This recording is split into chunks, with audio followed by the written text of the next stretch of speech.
Welcome to Once Upon a Real Life with Belle, and this is a podcast about real life, just as it is. Each episode is an honest conversation about the moments that challenge us and sometimes surprise us. No filters, no pretending. Quick thanks to the show sponsor, ActiveFlex. If you're looking for pain-relieving gel with long-lasting relief for painful muscles and joints, you can use my discount code, BELLE10, for 10% off.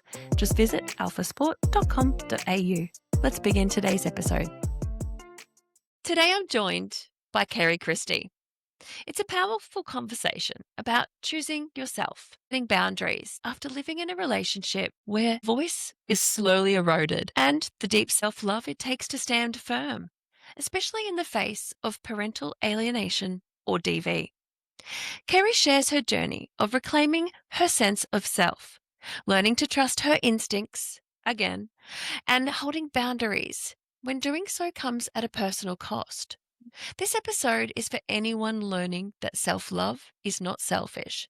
It is necessary. You'll find Kerry Christie on social media. She has a presence online on Instagram, TikTok, and Facebook. Welcome, Kerry. Thank you so much for being here. Thank you for having me on, Belle. It is my pleasure. I watched some of your videos, and the ones that really got me were the parental alienation. I'm not sure if it's in my algorithm, but they keep coming up and I can just see the engagement from people online who are just resonating so hard. I'd like to start with a little bit about you, Kerry. Tell me a bit about yourself. I'm a kinesiologist now in Australia. So I was born in the UK and then we emigrated to Australia in 2014. So I've just celebrated my 12th year, I think it is, in Australia, in Perth, Western Australia. And I love your fancy accent. I was born in Birmingham in the UK, which is like the worst accent in the world. So, yeah, but thank goodness I don't sound like that anymore. Sorry to any Brummies listening, but yeah. I love living in Australia, love the job that I do. I have a hectic, busy life. Yeah. So tell me about life growing up for you. How was life as a little one, as a young girl? Well, I didn't have a dad. My dad left. He was abusive to my mum. And then I had a stepdad. So I had two brothers and a sister. And then my stepdad came into my life about 4 or 5. And then, mum and dad split up when I was about 13, 14. And when I look back, that's probably where the wound started more so. I mean, obviously there's a wound from your father leaving you. Through my therapy sessions, I've discovered that it was my brother that was also abusive to me. Hence, my subconscious got wired to those types of men because for me, that was normal. Love is abusive. So my brain feels quite comfortable being around people like that, unfortunately. Negative and angry and dangerous seemed like what everybody's experiencing, perhaps. Yeah. And the put downs, my brother used to put me down a lot, take the mick out of me, call me names. I was bullied at school. So I think that definitely plays a part in what you become accustomed to in relationship. And also how you see yourself. Yeah. Like body dysmorphia from, having constant people pick on you, even, being bullied. And we didn't have a lot of money as a family. So I always had hand-me-downs from friends. I loved it. Like a big bag of new clothes was great. But my brother would take the mick out of me, yeah, you clamp it wearing other people's clothes, So that definitely over the years erodes your self-worth and your self-esteem. And I definitely had body dysmorphia growing up. Okay. So we're at 12 or 13 now.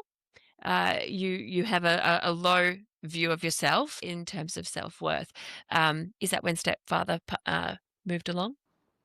Yeah. Stepdad moved along. Another man came into mum's life. And that's when I was really good at school. And I think that's when my schoolwork started being affected. I definitely struggled through those years and then started dating from, 17 years old. And when I look back now, every single boyfriend that I have had has basically been abusive.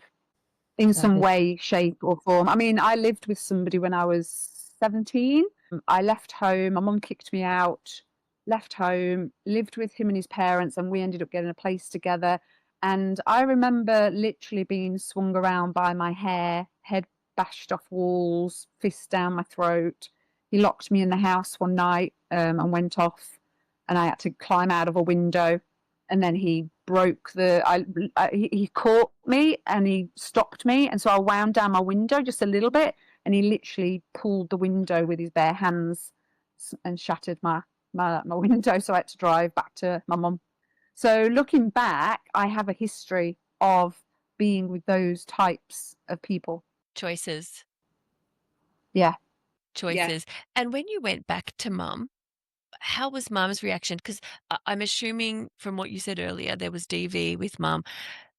Are you able to share if mum also had those choices of men as well? Were all of her partners also domestically violent? Yep. 100%. Yeah, my father was apparently the type where he would come home, and if dinner wasn't on the table, she would get whacked. And I only discovered that recently. Like, I knew that she was in those types of relationships, but it's only during conversations that me and my mum have had where she then revealed that yes, he was that sort. And I remember as a girl, as a teenage girl, thinking, I will never be like my mum. So you And had that I didn't mental note in your head, yet the men that you were attracted to and who showed interest were the violent ones as Yeah. well. What about the other men? Were you not interested in for instance, the good boys, or were these choices you made, they look like good boys on the outside? They weren't rough looking. It was a spiritual malady, for instance. I definitely wasn't interested in the nice guys. I remember dating nice guys, but they were boring, right? Like You were looking for they fire? didn't You were interest looking for a me. bit of fire and ice? What? Personality. Like, I remember working in a bar in Tenerife when I was like 21, and there would be a group of boys, men, that would come to your bar. I was never interested in the handsome, good-looking one. I always went for the one with the personality, the charmer. They're always charmers. They've always got the chat, the charm. You have to be very careful with the ones who are very charming, who've got the banter. That's what hooks me in. It's the banter and the charm. And that's what hooked me into my ex-husband. When we met, whilst working, I was working for Wrigley's Chewing Gum, which you'll be familiar with. Um, we met in a supermarket, and he was charming me. I was stood putting my little Wrigley's unit up in the supermarket, and he was stood chatting to me, banter, making me laugh. You know, that's what hooked me in. I would have been 27 by then. And 27. so you dated this man who charmed you in the supermarket? And how long until he showed his true colors? Well, looking back now, and this is why I want to get out and talk about domestic abuse, domestic violence, because you miss the red flags. Like, Tell me, what were they? let's What were do the it. red flags? Straight up. This is why I call it domestic abuse and not violence, because so many people think domestic violence is just getting hit, and it's not. There's a whole coercive control that goes on around domestic abuse. So red flags that I missed were dishonesty. They lie. They cannot be truthful at all. Like, they very quickly, very early on, he lied. He would get very angry and very agitated if I dared to question him on anything. So when you catch them lying and you question them, they then rile up and blame you. You made them lie, or they're now mad because you questioned them. How dare you question them? So we used to get into like fisty fights, and I thought that was normal. So, you know, even his parents, you know, his mum came into my house. I'd only known him a couple of months, and his parents came to my house. And the first thing she said when she walked in was, "Oh, is that the wall that you're going to put Holly Valance on?" And I looked at him. I was like, "What? What do you mean? you're going to put a picture of another woman on my wall? And no, I didn't say that. I said, your mum said you said no. I didn't say that. It was someone else that said it. We had this huge argument. We got in the car and he was banging his steering wheel and getting mad. And I was scared.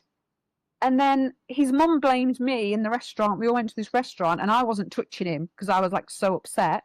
And I was blamed for that. So it even came from, from her as well, from her end. So as I've learned over the years, abusers come from abusers. That's right. And also that's a whole other kettle of fish is how we raise our sons, how we raise them to respect women. I'm very mindful of how my son sees me be treated, Yes. how we treat his sisters, and how we treat women. Yes. There does need to be a lot more work done Yeah, on that because, area. my little prince can do no wrong. No, we need to have these boys having accountability for their actions, for what Yeah. they say, how they behave. Yeah. Yeah. 100%. And so there was lots of red flags. I mean, he asked to move in very quickly. I think it was only after 3 months he asked to move in. And I remember, again, I teach women especially to listen to their intuition, because my intuition at that moment in time said no. And when I said no, because I said, oh, I don't know, and then they go on, and then they make you feel bad for saying no. And so in the end, you go, oh, okay. Was there love bombing toward you Yeah, as well? Yeah. 100%. Yeah, 100%. They love you very quickly. They make you feel amazing. They want to spend. He was out with me doing my job, and I was like, oh, isn't it lovely? He wants to spend all his time with me. And now, in hindsight, you go, was it that? Or was that a form of control? He just wanted to make sure I wasn't talking to anybody. You married him after this? So you married him after some violence, after emotional control and domestic violence? And Was I it both? even, the night he proposed, I knew he was going to propose. We were sat in a restaurant and he was asking me some very strange questions. And I even remember sitting there thinking, please do not propose. Don't propose. Don't propose. We went out into the wet car park. It was raining, Asda car park in the UK. And he proposed. And I said no. And then he did exactly the same. He went on and on and on at me. And I felt bad. And then I agreed and went, oh, okay. And so I ended up marrying him. But back then, I had no idea what coercive control was. No idea. So then you're married. Were there moments of safety? Did you feel safe at home? Yeah, like this is the weird thing with these relationships. He was like my best friend. So we didn't actually argue very much, which is why I didn't spot the domestic abuse, because we didn't have that many arguments. But when we did, they were big arguments. So there was definitely moments in time when we hung out all the time together, even with our children. We would go for breakfast dates, we would go to the cinema together. Like, it's almost like being with two different people. On the one hand, there's this person that's like your best friend, they love you, you love them, you have this great life together. And then there's this other side, which is like the walking on eggshells. You often feel like you can't have your opinion. If there's any decisions to be made, yeah, if you make a decision, you're criticized. You don't trust them. You don't believe in them. Why We didn't had you ask me? so many things went wrong in our relationship because I wasn't allowed to give my opinion. And the breakdown started when my daughter found him in the open house watching pornography. And I had no idea. This is the other thing that's like, what? Like, we were married for 13 odd years. I had absolutely no idea that he was using pornography. She would have been 14 at the time. I saw her crying, so I followed her up to her bedroom and was like, what's going on? And she refused to tell me. So I just sat on her bed and said, I'm not moving until you tell me there's something wrong. I need to know. And she said, I've just watched Dad watching pornography. And I was like, oh, okay, are you sure? Went down to tackle him and he denied it. And I was like, no. She's just sat on the stairs watching you. Like, she was watching you watch it. No, I was on a work website. No, she didn't. I just went, oh, okay, all right. And then spent the next few months, like, trying to find signs. Like, who's lying to me? Why would my daughter lie? But then why would my husband lie to me? And then I found it one day. I was looking on a bank statement, and the payment platform took me to his name, and he had a subscription to a porn website. So that started the seeing therapists. You know, I realized I had low self-esteem when I went for a photo shoot because I wanted to prove to him that I was just as good looking as these women. Yeah. I'm just as sexy. Yes. So as we were on the shoot, the ladies decided my bust didn't look big enough. So they ran around the room trying to find something to put in my bra, and they found a baby's nappy. Not so sexy when you're trying to feel sexy knowing that you have a baby's nappy in your bra. But you know, apparently to be sexy we have to have a big bust. So And then how was that received? well, it wasn't him, it was me. I went back to view the photos weeks later on my own and hated every single photo that I saw that they put up on because they put it up on this massive screen. So, and I remember on the day the woman had done my hair and I didn't like how she'd done it because she curled it, over curled it. I've spent my whole life straightening my hair. The makeup wasn't right. And I was expecting these photos to be all like sexy, sultry, you know, dark. I looked like the girl next door. Yeah, you did not like them.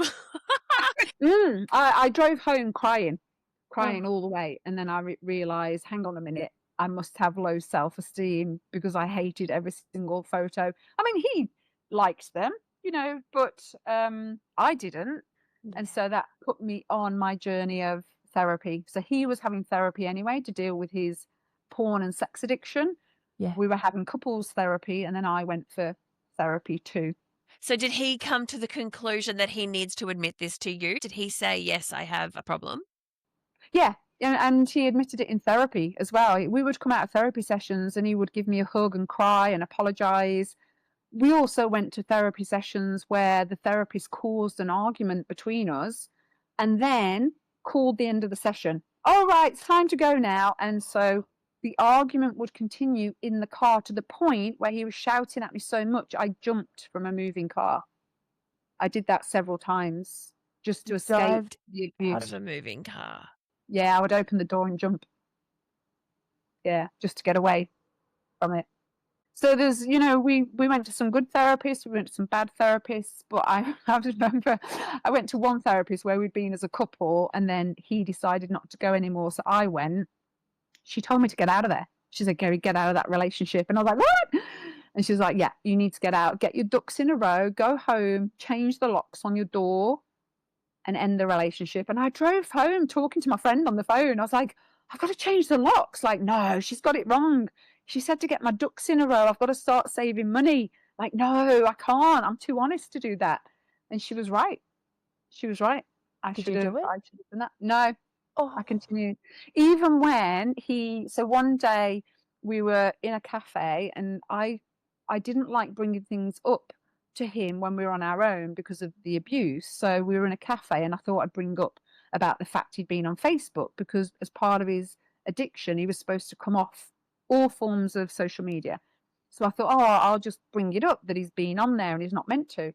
And he started raising his voice. And I was like, oh, no. So I just stood up and walked out and he followed me. And he got in his car and was following me. Kerry, get in the car. And I was like, no, not getting in the car.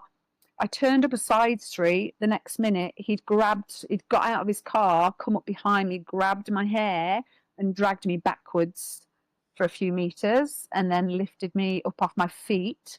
So I was screaming. People came out of their houses. They called the police. a man had followed us. So he'd seen my ex following me and turned around in his car.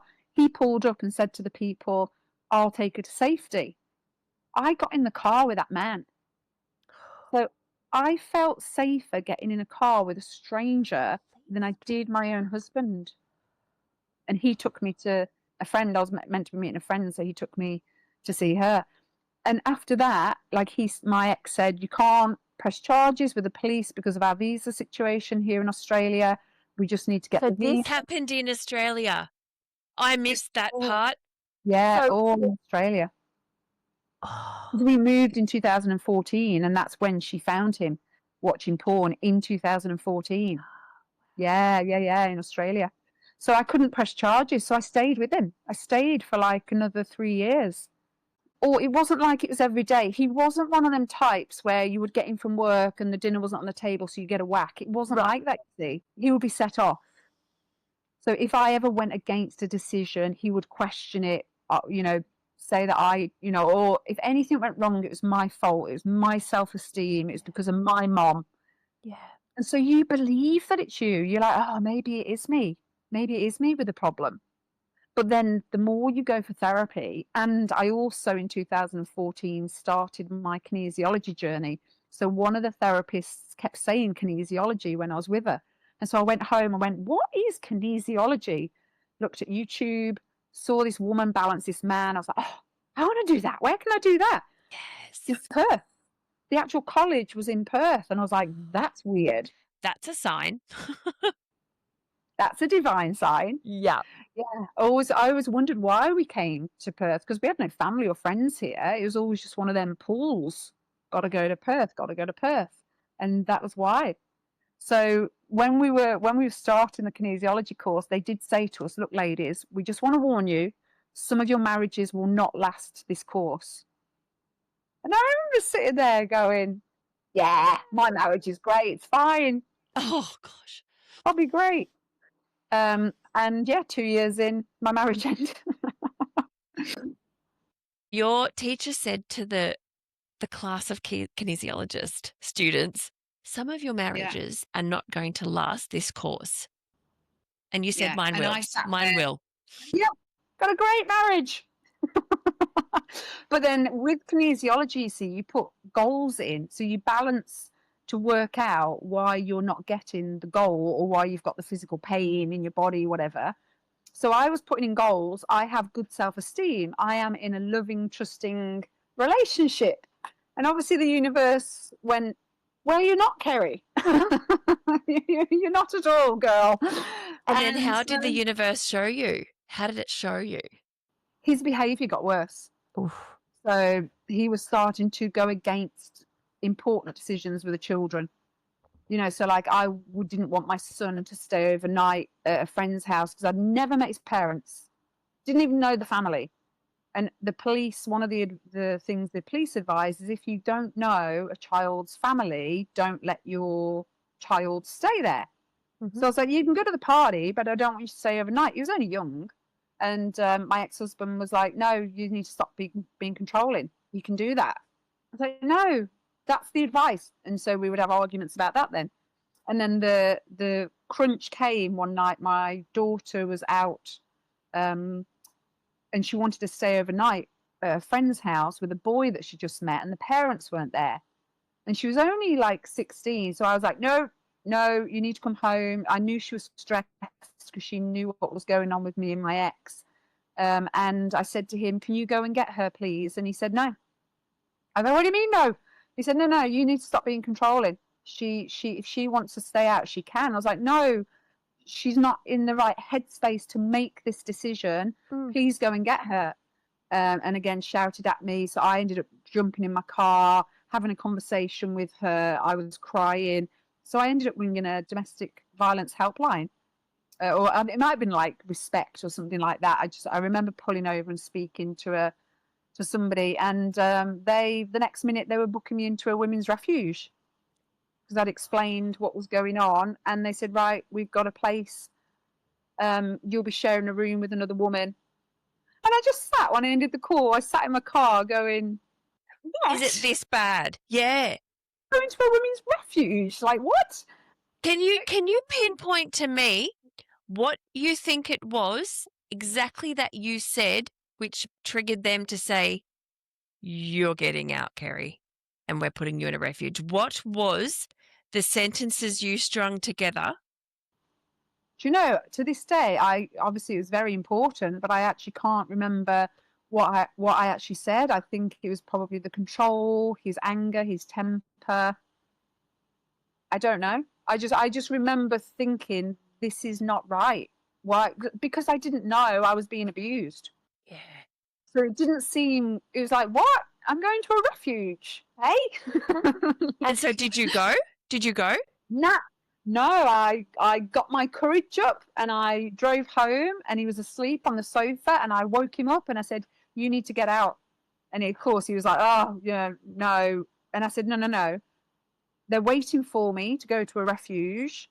If you do not get up and leave now, I'm going to go upstairs. I'm going to get my boys and we are going. And so he went upstairs, and I to this day, I remember standing in the kitchen with my phone in my hand, praying and That like he didn't calm shaking. down. Yeah, and listening to him bang and crash and pack.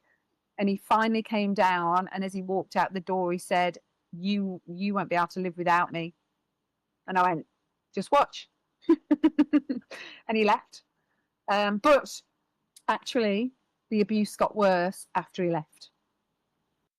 Can we just also acknowledge that that moment right there is probably the most dangerous for any woman that is taking that step and breaking the relationship of abuse and asking them to leave? That is the moment of fear. Statistically, it's the most dangerous moment for a woman is to... Had you texted somebody at that point? No. Nope, because again, I didn't realise, how dangerous it was. Yeah. But that's obviously I did because I stood, because in the past when we'd had fights, when he had cornered me or was, kneeling on me, or like I remember him cornering me in a bathroom once, and I had my phone and I'd threatened to call the police. Often I would have the police's number ready to dial, and I did that the same night in the kitchen. I was there with my phone ready to call the police. So there's obviously something in me that understood it was dangerous. This man can hurt me. Yeah, but I hadn't put the two together. I just stood there waiting, like, do I need to press 000? Yeah. You see, the other thing is, once you leave these types of people, they don't like that. It damages their ego, and that's when the real coercive control begins. They make financial. they make you pay. The financial abuse. I was a stay-at-home mom practically, so they control the finances. Even though we went to court and he was ordered to pay spousal maintenance, ordered to pay my rent, he would be late paying the rent. We would get eviction notices. We eventually got evicted from our family home because he kept not paying the rent. We would get internet cut off, the electric. My daughter turned home one day and the electric was cut off because he hadn't paid the electric for us. I was going through kinesiology college, so I was trying to, and I'd supported him in the past. He'd lost jobs when we were in the UK, and I'd supported the family. So it was only like, this is your turn now. And no, they control you financially. He was sending text messages, emails, to the point I had to go to the police. I had to take out a family violence restraining order. And what were the messages regarding? What I will do to you, or what you have done to me, or? Yeah, it was always I was to blame. The emails were it was always him trying to control the situation, control the finances, control even like the time I spent with the children. If it came to Mother's Day, he would, they would spend a couple of hours and he would arrange something really good for them so that they didn't want to spend the day with me. Dad's arranged for us to go to the rugby. Great. Of course he would organise the parties. So my son's 12th birthday, it used to be me that organised all the children's parties, balloons, banners, pass the parcel, whatever. When you leave, suddenly they start doing that. So they get the invites out very quick. the party's at their house, you can now only see your son for 2 or 3 hours on his birthday. So you've gone from being a full-time mom to now you're being restricted and can only see your children for like 2 or 3 hours on their And birthday. you're being controlled through and via your children. 100%. And was there a custody issue? Did you have custody of the 3 children, or was there shared, or you didn't go down that avenue? No, he straight away went to the family court here in Australia for children's matters, as it's classed. So I went back for financial matters. He straight away was sending me letters threatening to take my children off me, threatening to put other people in place because I was having problems with my visa. The other thing is, if you're an immigrant, once you leave your partner, if you're on their visa, you lose all rights to stay in the country. He forgot to tell me that when the visa was running out. So we had a meeting in the January and he warned me that the visa would come to an end. And so because we split up, I had to find my own visa. But again, control. He said I could do a student visa. He would pay for it. But a lot of my friends were like, Kerry, if he pays for it, he's then in control of your life for the next 3 years. And then when it came to paying, when the agent contacted him, said, right, we're ready for you to pay this. Crickets. Nothing. He didn't answer. I never said I'd pay for that. And so how did the children's court end up? Did you keep the children? I had them for 9 nights, a fortnight initially. Yeah. And then during COVID, I lost all of my business because I was face to face. So when we all shut down, I had no business. And because I was an immigrant in Australia, I didn't get access to the job keepers, I think they called it at the time. Yeah. Nothing. I had no money, no income. So I ended up losing my home. He ended up having the children full time. And that's when the parental alienation really, I mean, it started very early on. He started with my daughter to begin with, like doing the whole taking her to parties, buying her alcohol, telling her not to tell me things. Don't tell your mum. Cool. No boundaries. If I said to her, can you wash up? Can you hang the washing up? She would message him. He would say, tell your mum to get off her ass, the lazy bitch. So it was constant. I'd see messages to the boys saying he was angry with me. So I saw it happening. The problem is with parental alienation, there is no help and there's no support in that. So even when I rang DCP here, they said no, unless the child is being sexually abused or physically abused, we don't get involved. And you're like, yeah, but I'm struggling. Like I can see what's happening. So you watch them turn your children against you, and you have no control. And there's nowhere to go. Nowhere to go, no help, no support, and you can watch your children's attitude towards you changing. But there's nothing that you can do. So like I said, when he arranged my son's party, my lawyer said, no, Kerry, we have to stop this. He hasn't returned your boys on the night he was supposed to return them. And so your son had to go to school in the wrong uniform. That can't happen. So what we're going to say to him is unless he signs a parental agreement, he cannot have the boys at the weekend. And I was like, no, but it's my son's birthday party. And he's arranged it. And they were like, no, he's got to learn that he can't control this. And so, of course, my ex would not sign the parental agreement. And instead, he cancelled my son's birthday. And my son then kicked off at me because obviously I was the one, in his eyes, that caused the problem. So it's all little incidents like that, you see, that the children are watching and remembering. And because the other parent is saying it's the other parent's fault, they believe them. And you're trying not to say anything. But in hindsight, I kind of go, I should have said things because I kept quiet. Every now and again, I did say things because you could see it happening. But then they classed that as, oh, you're putting us in the middle of you both. And you're like, I'm not. I can see what's happening. I can see what he's doing. But, it's such... He knew exactly how to play the children and coercively control his own children. I knew exactly what he was doing. Exactly. And Yeah. so then what was next, Kerry? So that was, I lost my home. So that was when it really kicked in, because he had them full time then. So it was even like I would try and pick them up from school on a Tuesday, Thursday, and then suddenly he was available to pick them up. So my time with them got less and less. And then he got sent to prison because he committed fraud here in Australia. He was a wealth manager and stole $2 million off a couple and got sentenced. He didn't tell my children that he was going to prison. So he took them to court and told them he was going through this court procedure, but he thought he was going to get let off. And he thought, especially if he took the children with him on the day of conviction, he obviously thought the judge was going to go easy on him.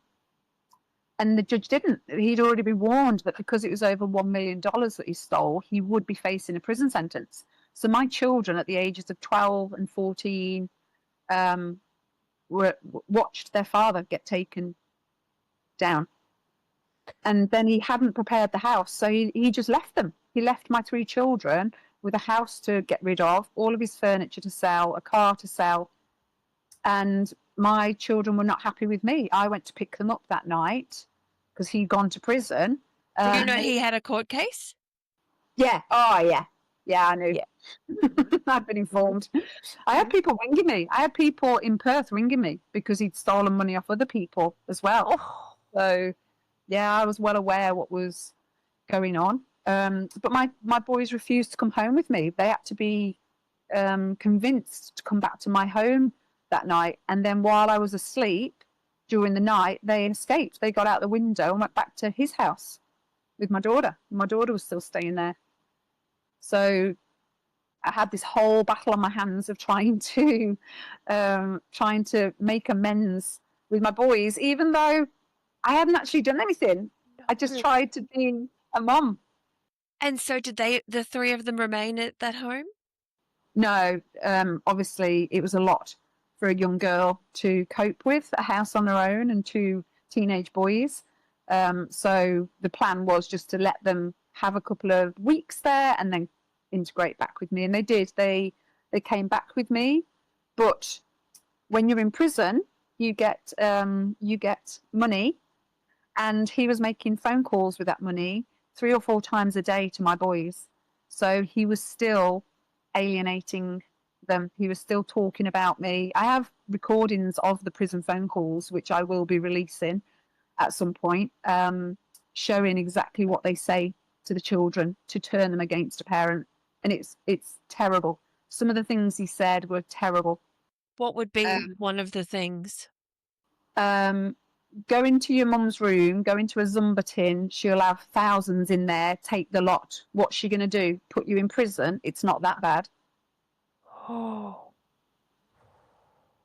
Go and eat all your mum's food, eat the lot. Take her car keys, that'll F her up. Your mum's crazy, isn't she? Then you need to put signs all around the house. Crazy. He's creating little people to be just like him in relationships when they become men. Yeah. It's terrible.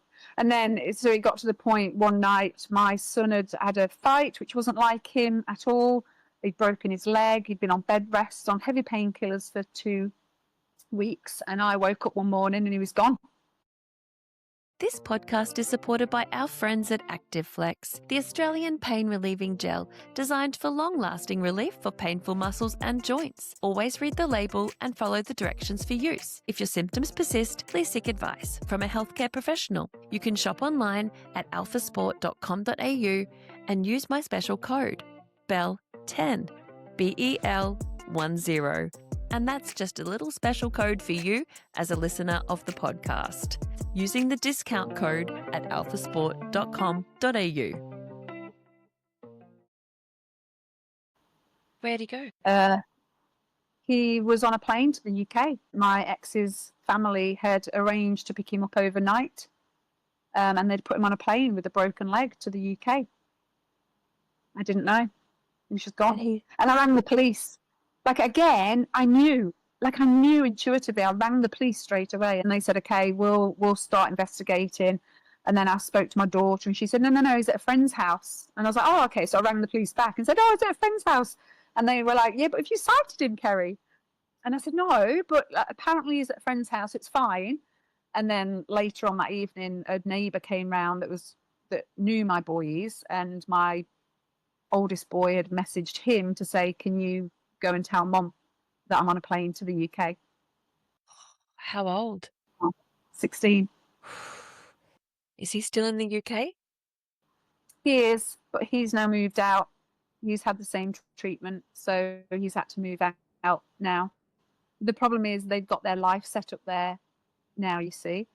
And then because he was 16, they knew that they could take him without the Geneva Convention kicking in. So the Geneva Convention says that if they take them under 16, they have to be returned. Because he was 16, they class it that he's made his own decision. And Which with is that crazy. son then, did he want to follow his brother? They fought me through the court for him. So again, all the phone calls were all about how good it would be in the UK, how I was crazy, life would be better. I couldn't afford to live here. And so they fought me through the family court. And me and my lawyer were confident going into the hearing. It was only a hearing. It wasn't even a trial. I didn't even get to say anything during that process. I sat behind my lawyer. Don't say it was taken. Yeah. The judge, we had all the evidence. So we had breaches of family violence restraining order. He'd breached twice and been arrested and convicted. So definite signs of domestic abuse. I had emails, text messages. We subpoenaed the prison phone calls, and I had to listen to them and note down at certain points what he was saying that could be classed as alienation. So we thought, yeah, this is okay. We're fine. Put it in front of the judge. The judge came in. He was shouting at my lawyer. He was being nice to the other lawyer. And I was going, what's going on here? Why are you shouting at my lawyer? Why? And then when my lawyer said to him, hey, we've got prison phone calls we want you to listen to, the judge said, how long is it going to take me to listen to these prison phone calls? Because I've got a busy diary. And we were like, what? This meant nothing to him. This meant nothing to him. It's just another case.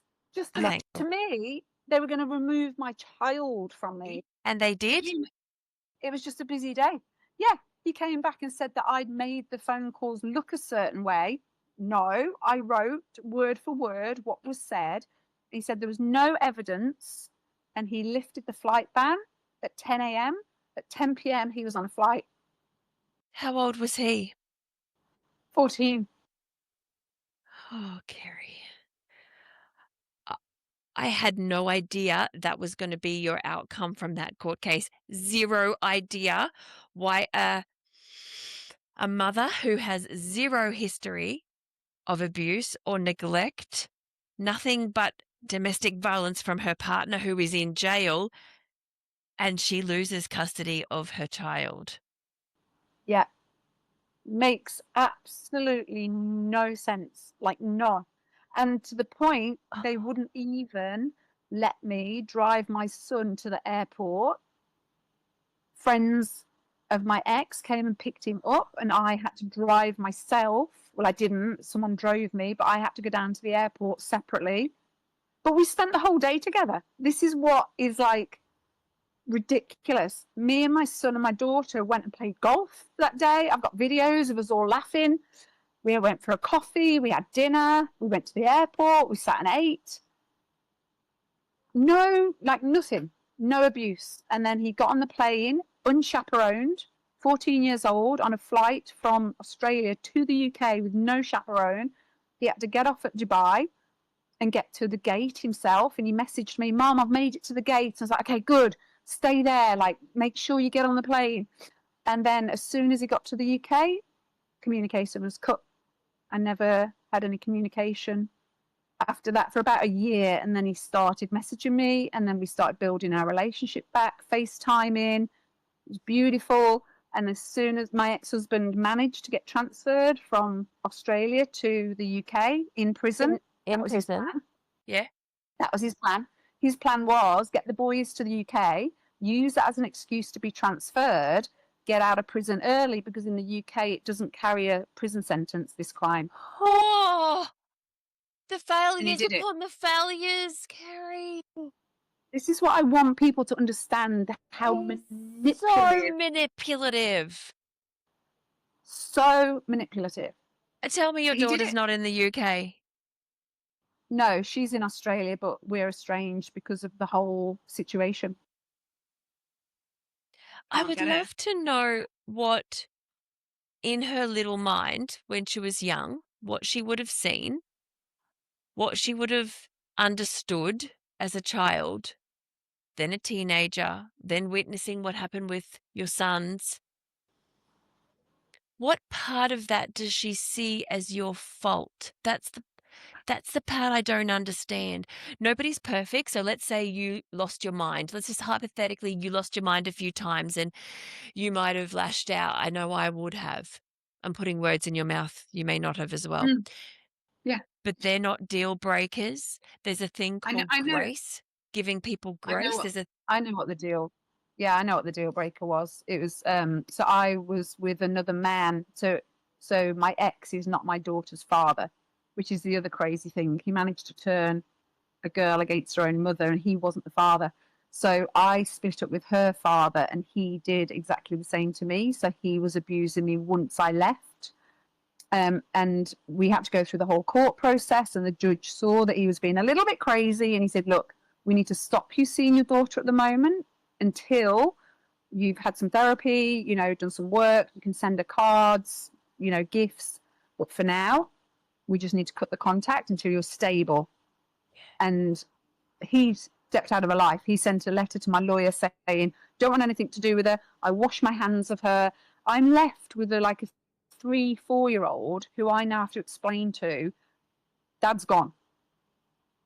So I didn't explain because he just disappeared. She was very young. She hadn't seen him. I think we split up when she was 2. She hadn't seen him, and you just do the best job you can. I didn't tell her, and my ex was in her life at that point, so we just carried on with life. And then you keep going, oh, I need to tell her actually that this man is not her dad. How do I do that? Oh, now she's got brothers. How is she going to feel knowing that's not her real biological brothers? Oh, now she's at school. She's a teenager. Now we've split up.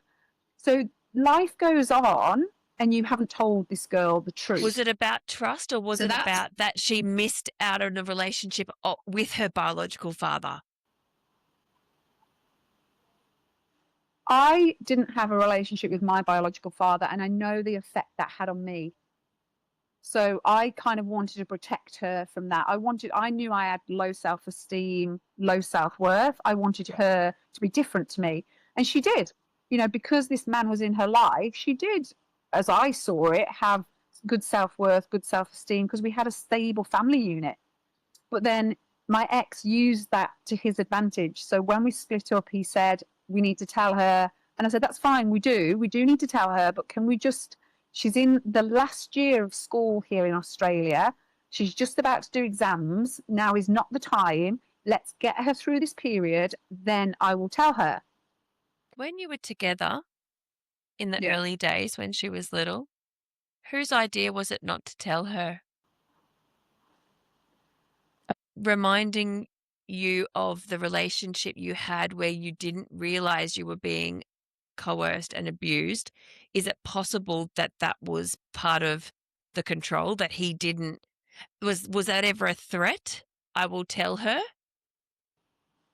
Only when we split up. So when we split up, he threatened to tell her, and my lawyer said no. Kerry will tell her when the time is right. So he took her out for lunch, and he told her, and then got his parents on the phone to confirm that it was true, because obviously she didn't believe him. So she didn't tell me for a couple of weeks, and then it finally came out. He told her and then just left her. So he literally shattered her entire life. That's a life-shattering piece of information. You are not who you think you are, and your mother, probably the way he's worded it, is it was your idea. I'm a liar. Your mom has lied to you your whole life. I wanted to tell you, but your mom didn't, which is a complete lie. And then here's the more manipulation. So then he arranges for my daughter to go to the UK to meet her biological father. And while he's there, he gets my ex her dad to write a letter to the family court here in Australia telling them that I was an abuser. He used the whole situation to his advantage. But she was of age. She was of age. Yeah, but at the time we were fighting over my boys at Right. that point.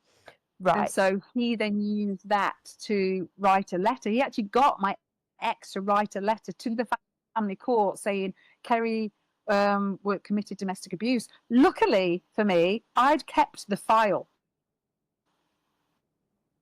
I'd kept the file from all of those proceedings, and in it there was a letter between lawyers where it actually states there is no domestic violence here.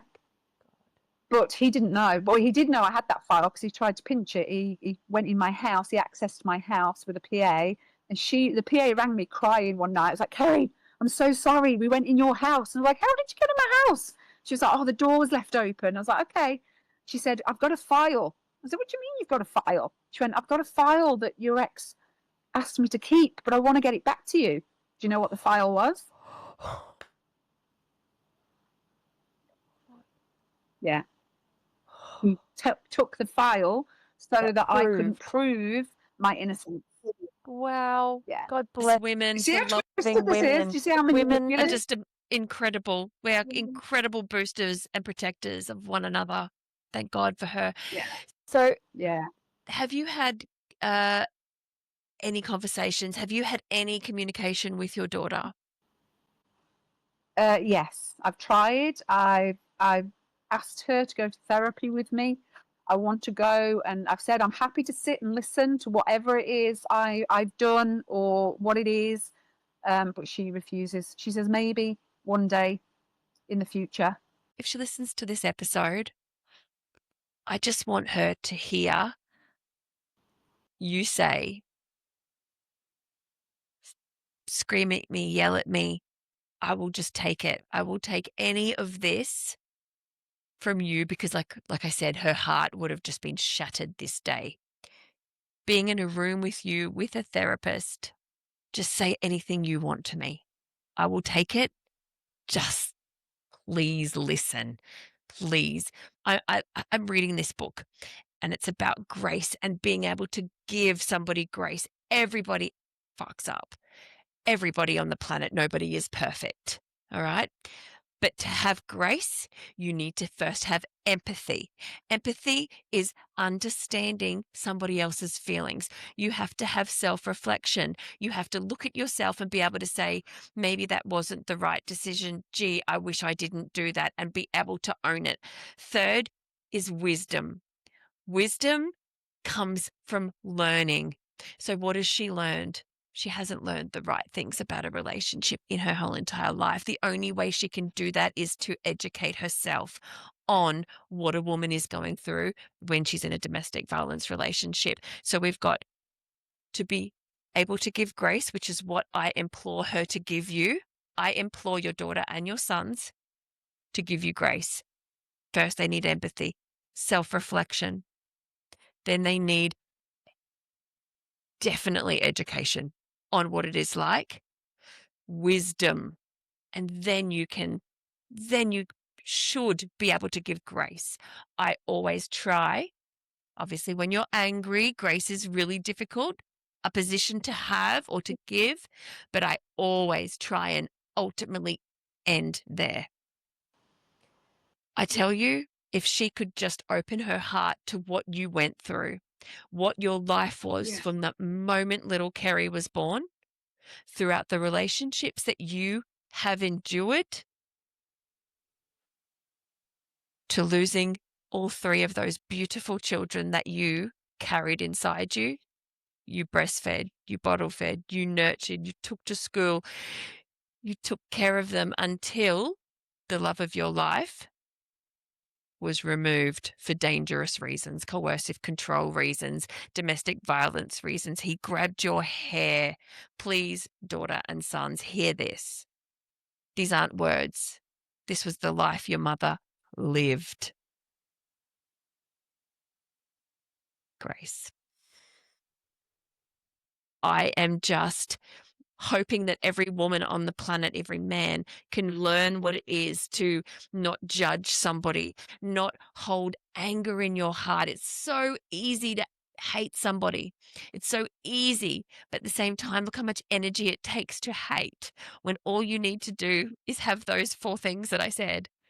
It's so much easier. Yeah. It's much lighter on your heart. Yeah.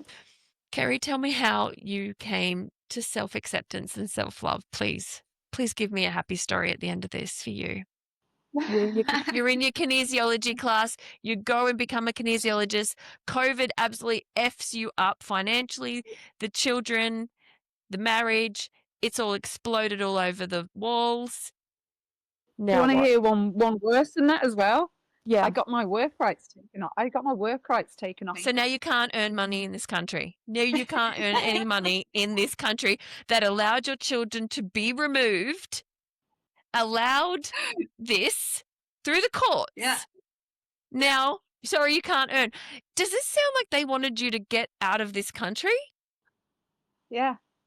Yeah, when they rang me, because it was the whole visa situation, and I had to go through the whole process of, federal court, tribunal, federal court. And when you get to federal court, they ring you and say, yeah, you can take us to federal court, but we're going to take your work rights off you. And I was like, hang on a minute. I'm a single person, no family here, no partner, so I can't feed myself. And they went, yeah, that's right. That's just legislation. And I was like, get out. Great. They're saying get out. That's a I can't kick you out, but I'll starve you out. Yeah. So what did you do? But well, I created my whole my whole brand, Go Love Yourself, in that period, because I'm not the sort of person to sit on my backside. So I created my brand. I started putting all my digital stuff together. I put self-love workshops together. I created a load of merchandise. So I just was busy creating. And then once I got my work rights back, it's now it's all going great.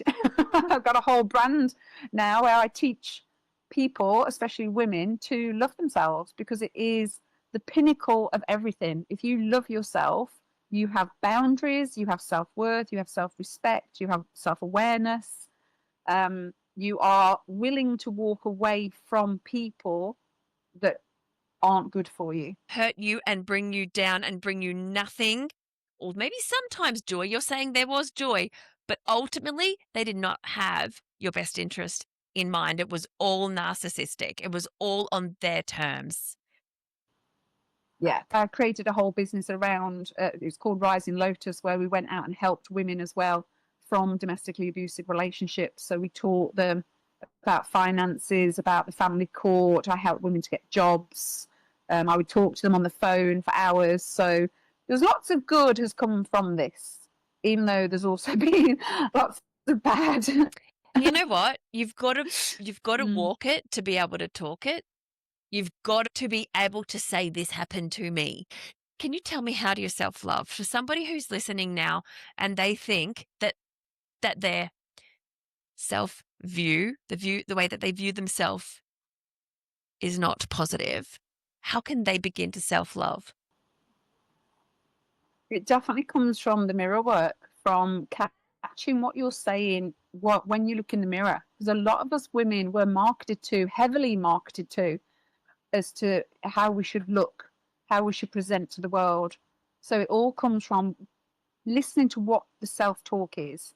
We often put ourselves down, we say negative things, we beat ourselves up, could have, should have, that sort of talk. We need to catch ourselves and flip it. So even if you don't like the way you look, you have to come to acceptance that there is nothing you can do. This is how you look, and it's how you're always going to look. So if you can just start finding little things you do like about yourself, maybe it's your eyes, maybe it's your lips, maybe it's your shoulders, start there. And rewire. You can rewire your brain. I know a lot of people go, oh, positive talk. And you're like, no, because what it does, it actually rewires your brain. So instead of constantly saying negative things, you replace it with positive things. And in the end, you struggle to look in the mirror and say anything negative because you've rewired that. when recognize we're not perfect. We are spiritual beings having this human experience. We all Yes. mess up. Stop beating yourself up. Yes. I can stand in the mirror and I can go, oh, look at that. Like, I don't like that. I wish that wasn't there. I wish these were up here. But I don't do that. I look in the mirror. Sorry, too much, but I'll go, oh, you look good today. I absolutely have always done that. I mean, sure, in the morning, I might not look like in the mirror and say that to myself, but I absolutely will self-talk love to myself. But back on that human experience you're speaking about, something was said to me once. You are born alone. You will die alone. You might have your mother there when you're born, but she's not there for all of your life. You might have your husband throughout or your best friends throughout, but you are born ultimately and you will die alone. Guess who's been with you your whole life? You. So it's the message you're sending yourself throughout your entire life that matters. Not what that person thinks, not what that person thinks, not what that person thinks. It's got to be you. We all get down on ourselves. I And learn to be. constantly do come down on Yeah. myself hard and think, why can't you be better at this? Or, that's this book that I'm reading. I'm trying to become the best version of myself through grace, right? That's what I'm trying right now. That's at the moment, what I'm doing. Yeah. But I'm telling you that idea, if we can all just understand what you said, how did you word it? You're a spiritual being, a human experience. So we're here to learn about emotions. Emotion is energy in motion. So when you block those emotions, you're basically pressing energy down into your body, which creates illness. So you have to sit with your emotions. Even if you sit and one day you feel crap about yourself, sit with it. Why do you feel like that? Where does it come from? Is there any truth? Is it just your subconscious telling you that story again? And then rewire your brain by saying positive things and learn to be alone. Like, I watch so many people jump from relationship to relationship to relationship because they're just so scared of being alone and lonely. The best journey I've ever taken is being alone. But not lonely? Yeah. Because I I'm not forgot to lonely. say something. Can I just say something? I forgot key, and you've just reminded me of all those things that I named before that give you grace. They also take away loneliness. That was the other part of those 6 pages. So having grace when you achieve being able to have grace, there's no loneliness because you've got wisdom and education and empathy and self-reflection, all of those things that you've got no time to be lonely because you're educating yourself and you're reading and you're helping people. Yeah. You're buying somebody Yeah. groceries that needs, Yeah. And that's how I've survived all of this, is having community and friends. You can have time alone, and I definitely now am so much better at being alone, staying in on a Friday, Saturday night and not thinking I've got to go out. I'm not lonely. I definitely have my alone times, but it definitely helps you to understand yourself. Even things like meditation, just sitting with yourself, sitting with your intuition. What's your intuition telling you in this moment? Listen to it, especially for us women. We have very good intuition as women, but we often suppress it and don't listen to it. I always do that. Yeah. You obviously don't have ADHD, do you? No. Because No. I find it so, like, my whole life I've been told you need to meditate. You think your girl can meditate? I don't have the patience nor the time to lie there. I wish I did. But do you know why people think that? It's because they get the wrong idea of meditation. Everybody thinks you're meant to get to this magical point where you think about nothing. That's not true. Meditation is about you becoming aware of your own thoughts. It's like being on a platform of a train station. So you're just stood on the platform, breathing, focusing on breath, and then the train comes in, which is your thought. You catch it. Oh, there's a thought, but then you let it go. If you can visualize yourself on on the platform, wait for the thought to come. It comes, you acknowledge it, let it go. 5 minutes. You can even do it when you're driving. Don't put music on, don't put a podcast on. Just drive and just see what comes into your head and see if you can just focus on the trees and what's going on around you until that that subconscious starts saying things to you. Catch it and go, oh, it's doing it again. I don't need to think about that right now. I'm just being present. That's as simple as meditation needs to be. All that Just we be live in now. silent. Just be silent because that's when all the downloads come to you. That's when all of my good stuff has come to me. I've sat on the beach healing, sleeping next to the ocean, meditating. That's when it gives me the things that I need to do. So the more quiet we are, the more life works for you. And Kerry, I've got you on a bit of a pedestal. Not only you've got the fanciest voice I've ever heard, the fanciest accent, but what you have come through and the beautiful energy you radiate. Like, look at you. The way that you can take care of other Thanks. women, the way that you can boost them. And I hope you've got the best friends in the world. Tell me you have the most beautiful humans in your life. Tell me.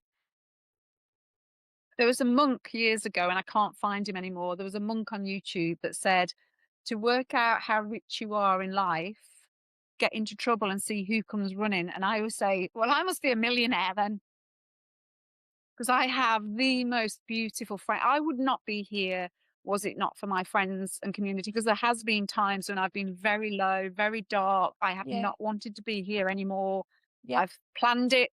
I've written letters in my head to my children, and it's always my friends, and it's the divine as well. I do believe there's a higher power, God, that has saved me in those moments. Every single time something has happened, there's been somebody that's Tapping wrapped you going, around me, given me no, money. babe.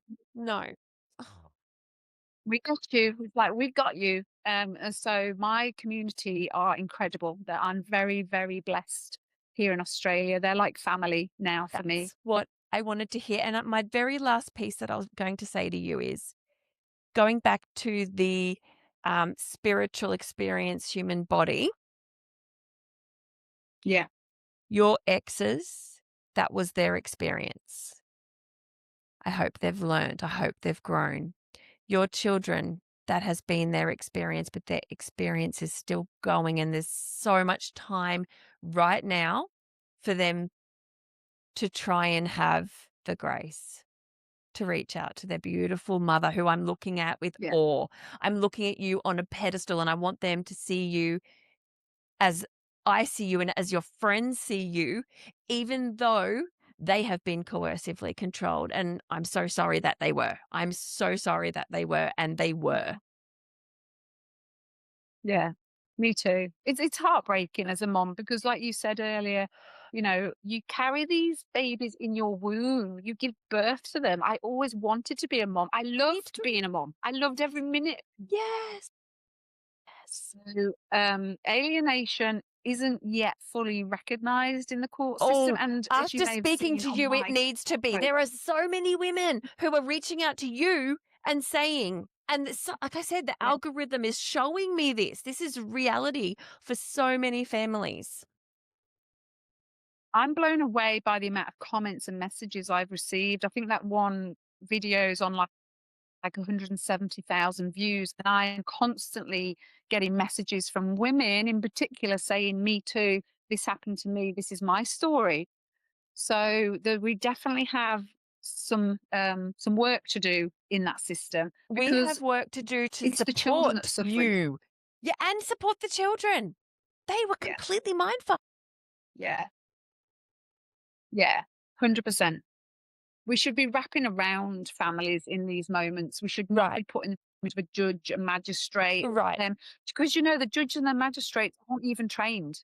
They are not trained in domestic In abuse, even in That's the right. family And you court, know what? which people are like, what? I was putting myself in your shoes, but as a foster carer before, and there is no way, shape, or form that would fly as a child in care. For what happened to your children, It would not fly. Yeah. You don't even know how much Oh, yeah. connection and culture and family lineage and blood means to the child safety system. So you're saying unless you are in the care of the state, you don't matter. You're Yeah. it boggles my mind. Crazy, isn't it? Boggles my mind. Yeah. Thank It's you. crazy. Thank you. And even the people on the front line are not trained. We No. need to train the police. We need to train the judges. We need to train the magistrates. We need to have a team wrap around people in those moments. So much to be done. But, that's why I'm doing what I'm doing, coming out on these podcasts, these radio You interviews to just raise keep going. awareness. And You just elevate, my dear. Just thanks. scream it loud and elevate. Thank you, Kerry Christie. It's KERRYCHRISTIE. If you're looking for this woman, go and follow her. All of the social medias. She's amazing. Thank you so much for sharing your story today. Thank you, Belle. Thank you so much for letting me come on and share. Thanks for listening to Once Upon a Real Life with Belle. Don't forget to visit alphasport.com.au with your special discount code BELLE10 for 10% off Actiflex pain relieving gel. My name's Belle. See you on the next episode.